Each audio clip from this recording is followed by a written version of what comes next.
Today's session is about trauma. The latest in brain science will help you in your work. I'll start with a tour of the parts of the human brain. The reptilian brain maintains basic bodily functions. The limbic system is also instinctive. It deals with fear and pleasure. For example, you pat a dog, it senses pleasure, and without thinking, wags its tail. The neocortex is the site of logic, imagination, planning and control. It's more sophisticated, but because it's conscious, it's slower than the older parts of the brain. The amygdala is a key part of the limbic system. It has one job: to sense danger and set off the alarm. When it's a matter of survival, the primitive parts of the brain override the conscious part. There are three possible survival responses: fight, flight, or the one that people don't think of, freeze. When the alarm goes off, blood and oxygen are diverted to muscles, adrenaline floods the body, and all systems that are not crucial to survival are switched off. Normally, the job of the hippocampus is to file memories so you can retrieve them later, but in times of danger, it stops filing memories, which makes it harder to gather evidence later on. Instead, the hippocampus switches to pumping cortisol.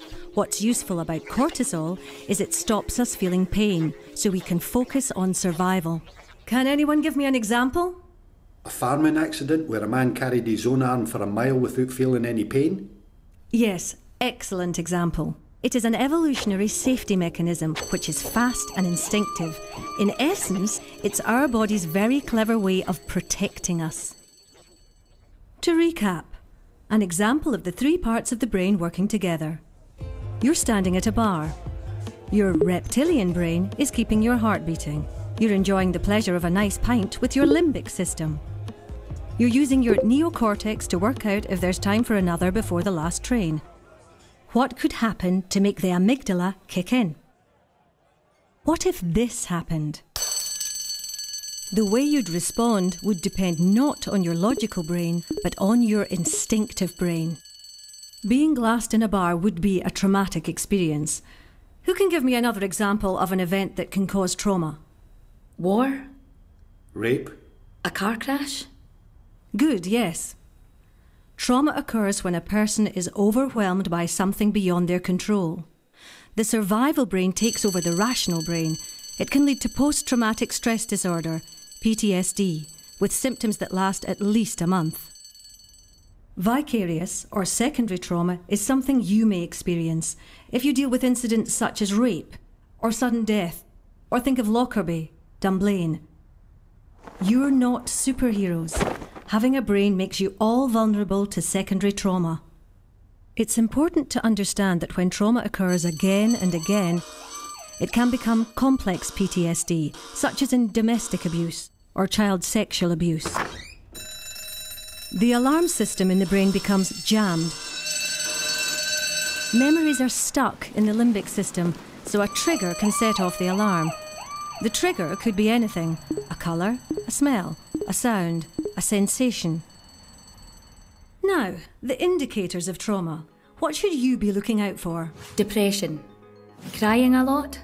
Yes, that's one response. And at the other end of the spectrum, total numbness. Nightmares? Flashbacks? Stress. Good, yes. And they may feel sick. Also, shame, feelings of guilt, inability to enjoy sex, social isolation, triggers. People often feel overwhelmed by the symptoms of trauma. This can lead to using alcohol or other drugs to block out memories, or self-harm, or dissociation when a person's mind detaches from reality. Indicators can be specific to the type of trauma. Say, dental problems, when someone who was orally abused avoids going to the dentist. A victim of abuse might bond strongly to her abuser. This is known as traumatic bonding, or Stockholm syndrome. And jumbled up memory, when a person's normal recording of memories doesn't work. Can you recall any times you've seen that symptom? What time? I don't know.